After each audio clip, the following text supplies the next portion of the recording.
Robotyne village is situated between two small cities in the Zaporizhzhia region, Tokmak and Orahov. It's a little over 20 kilometers from Tokmak and slightly more than 10 kilometers from Orahov. To reach Zaporizhzhia, you would need to cover approximately 70 kilometers. The highway from Orahov to Tokmak, where the village of Robotyne is located, leads to Melitopol, the capital of the Zaporizhzhia region, which is part of Ukraine. Robotyne, in principle, does not exist.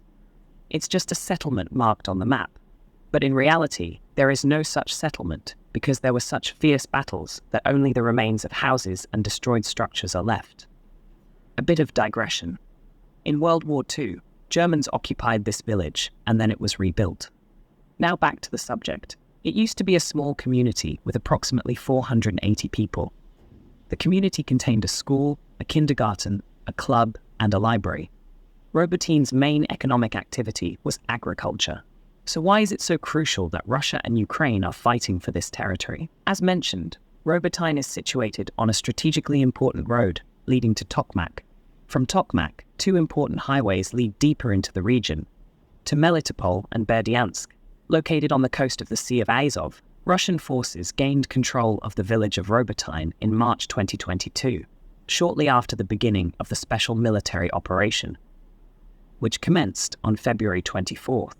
In early September, the Russian army tactically withdrew from the village of Robotyne. Holding on to the bare plain does not seem reasonable, so the units decided to withdraw to the hills.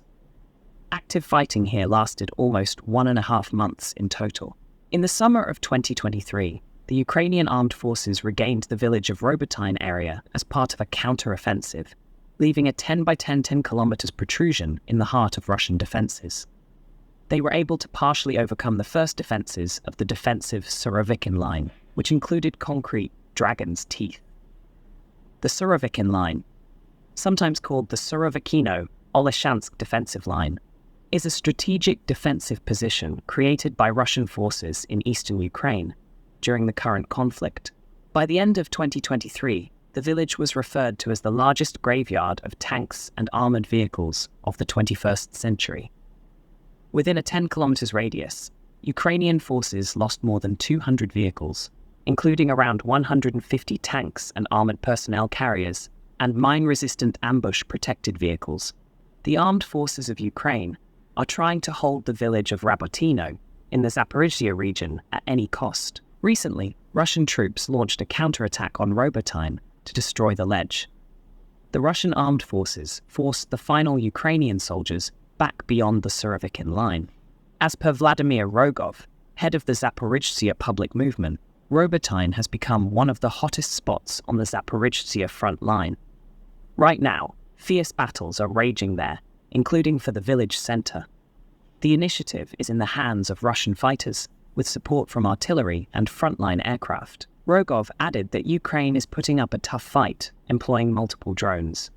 The battle for Robotyne is still ongoing, with artillery being extensively utilized. According to him, if the Ukrainian armed forces are driven out of Robotyne and the Robotyne salient is destroyed, the Ukrainian army's achievements throughout the so-called counteroffensive, which began in the Zaporizhzhia region in June of last year, will come to an end. 3 days earlier, Rogov informed RIA Novosti that Ukrainian forces were deploying additional troops surrounding Robotyne in an attempt to maintain symbolic control over this strategically crucial village.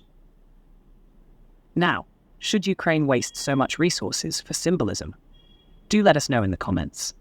We discuss such interesting subjects every day. Please subscribe to the channel and share and like the videos.